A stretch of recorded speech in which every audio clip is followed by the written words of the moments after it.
Saludos desde Berlín en el Día del Señor, en el día que nosotros llamamos a esa jornada tan especial que dedicamos al Señor.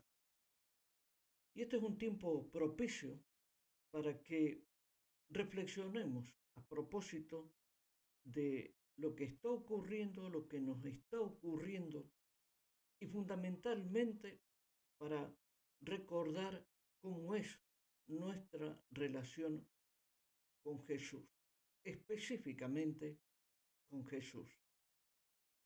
¿Y por qué decimos específicamente? Porque vamos a utilizar eh, en el mensaje de este día al libro de Apocalipsis, ese libro al que muchos le tienen miedo y que sin embargo, si no existiera el libro de Apocalipsis, podríamos decir que toda la Biblia está sin definición. Y la definición llega cuando categóricamente Jesús anuncia el triunfo definitivo del bien sobre el mal. En el libro de este libro de Apocalipsis, que fue escrito hace aproximadamente alrededor de unos 1900 años, 70 años después de la ascensión del Señor, y fue inspirado a Juan en la isla de Patmos, como todos sabemos, o casi todos sabemos. Y en el capítulo 3, versículo 14, Jesús hace una introducción que puede llegar a sorprendernos por la naturaleza de los términos que emplea. Leemos textualmente 3:14. Y escribe al ángel de la iglesia de la Odisea. He aquí el amén, el testigo fiel y verdadero, el principio de la creación de Dios, dice esto. Lo vamos a volver a repetir porque los conceptos son muy importantes. He aquí el amén, el testigo fiel y verdadero, testigo fiel y verdadero, el principio de la creación de Dios. ¿Por qué Jesús? ¿Por qué Jesús habla de el testigo fiel y verdadero y el principio de la creación de Dios? La explicación viene o está fundamentada en que en aquellos tiempos, pensemos hace alrededor de 1900 años, en las iglesias de Asia a las que están dirigidos los mensajes que Jesús da, los habitantes de la Odisea habían caído junto con los de Colosas en una herejía. La herejía afirmaba que Jesús era un ser creado. Pensemos en esto, un ser creado. Por esta razón afirma el Hijo del Hombre. Es el principio porque es Dios quien dio origen a toda la creación. Pensemos, si Jesús es el origen de toda la creación, ¿cómo puede ser un ser creado? La respuesta categórica la encontramos en el Evangelio de Juan, capítulo 1, versículo 3, cuando nos dice, todas las cosas por Él fueron hechas, y sin Él nada de lo que ha sido hecho fue hecho. Categórico, determinante, sin argumentos en contra. Jesús, por Él fueron hechas todas las cosas, y sin Él nada de lo que ha sido hecho fue hecho. De esta manera, Jesús deja aclarado que Él, junto al Padre y al Espíritu Santo, estaban en el comienzo de todas las cosas. Él es uno de los autores de la creación. Por tanto, podemos concluir que Jesús, como Hijo del Padre, es el primogénito de toda la creación.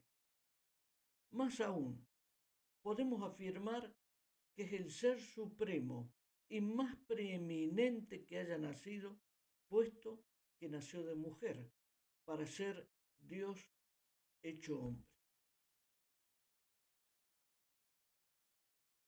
Fervorosamente deseo que estén claros estos conceptos. Por eso podemos afirmar que Jesús tuvo un comienzo como hombre porque nació de mujer, pero Él fue el principio de todo como Dios Hijo. Esta es la cuestión. Como hombre tuvo un comienzo, pero como Dios, Él fue el principio de todo lo creado. Por eso es que en estos tiempos difíciles, en estos tiempos tan complejos en donde el futuro es tan imprevisible como siempre lo es, pero ahora se nos parece más oscuro, más tormentoso, más difícil de entender y de apreciar cómo será. Jesús manda a escribir al ángel de la iglesia de la Odisea y lo vamos a encontrar en el capítulo número 3 de Apocalipsis, los versículos 15 y 16. Yo conozco tus obras, que ni eres frío ni caliente. Ojalá fueses frío o caliente, porque cuanto eres tibio y no frío ni caliente, te vomitaré de mi boca. Por cuanto eres tibio y no frío ni caliente, te vomitaré de mi boca. ¿Qué nos está diciendo Jesús con esto? Dos cosas. Si fuéramos fríos, nos habríamos alejado de Él y tendríamos una nueva posibilidad de acercarnos a Él. Por eso dice, y no frío. Y si fuéramos calientes, estaríamos, sí, cerca de Él. En tanto, en un caso, si nos alejamos como si estuviéramos calientes cerca de Él, en ningún caso podríamos ser tibios. Y esto es lo que nos está pasando ahora. Esto es lo que nos está pasando. Porque esa herejía de la que estuvimos hablando, que decía que Jesús era un ser creado y no el creador de todo, a través de Él, esa contradicción nos acerca a muchas de las cosas que se dicen en el mundo, se hablan en el mundo y sobre todo las cosas que nos llegan como influencia del mundo a nuestra vida. Y en la Odisea hay una circunstancia, hay un valor añadido que tiene mucho que ver con este tiempo que estamos viviendo, que es el amor al dinero.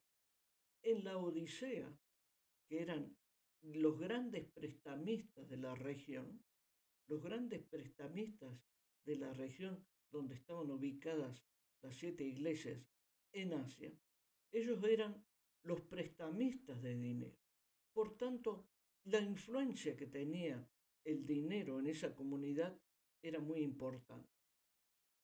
Vengamos a nuestro tiempo y pensemos, ¿no es importante acaso el dinero en en esta etapa que estamos viviendo, en esta época que estamos viviendo? ¿No es importante?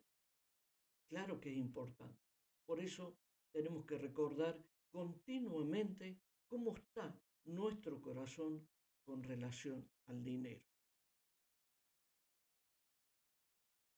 Y hay la otra cuestión que hay con los habitantes de la Odisea es que si ellos persistían en la herejía, como nosotros a veces hacemos, que escuchamos cualquier cántico de sirena, permítaseme esta frase hecha, cualquier cántico de sirena que escuchamos nos influye, nunca podremos ser seguidores de Jesús. Esta es, en definitiva, la opción de nuestro tiempo.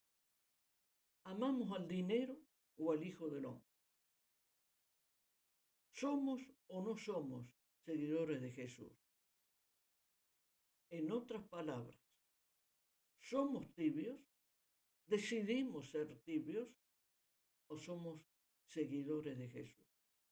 Ningún seguidor de Jesús, ninguno, puede ser tibio, porque estos son los tiempos en los que debemos estar más firmes que nunca en la roca que Él representa. En la roca que es donde debemos tener apoyado toda nuestra confianza para enfrentar los tiempos complejos que vivimos y los peores que vendrán con absoluta seguridad. Pensemos en todo esto. No demos lugar a la frivolidad. Apartemos nuestra mente de las circunstancias y tratemos de reflexionar sobre esto. Que ese mensaje a la iglesia de la Odisea también puede aplicarse en este tiempo y a nosotros mismos, a cada uno de nosotros. No estemos tan seguros de nuestra fe, no estemos tan seguros de que verdaderamente somos los legítimos seguidores de Jesús, los fieles seguidores de Jesús. Pensemos en todo esto porque los tiempos difíciles que vienen solamente los podremos afrontar siendo verdaderamente seguidores de Jesús. Y ningún tibio podrá ser fiel seguidor de Jesús. De eso podemos tener la más total y absoluta seguridad. Vamos a orar por todo esto. Padre amado, te damos las gracias. Te damos las gracias por tu palabra, por tu amonestación, por tu advertencia, por tu llamado al orden, que lo recibimos como el hijo que recibe buenamente aquella cosa que el Padre le está advirtiendo que está haciendo mal. Con ese espíritu recibimos tu palabra, Señor. Con ese espíritu de hijo arrepentido, escuchamos al Padre, que nos habla, que nos guía, que nos reprende, que nos hace volver al camino verdadero y que salgamos de los atajos tan fáciles por los que andamos transitando la mayoría de las veces. Te damos las gracias por esto, Señor, en el santo nombre de tu Hijo Jesús. Y a ustedes, amados amigos, queridos hermanos, les damos las gracias por este tiempo y nos despedimos con la bendición sobre la vida de todos y cada uno de nosotros, de todos. Bendecimos los países donde vivimos, bendecimos y damos gracias por todo lo bueno y por todo lo malo que nos ocurre. Bendecimos a nuestros enemigos, bendecimos las autoridades y bendecimos también a los países. Con ese espíritu reflexionemos sobre lo que acabamos de escuchar. Con ese espíritu. Muchas gracias y hasta la próxima.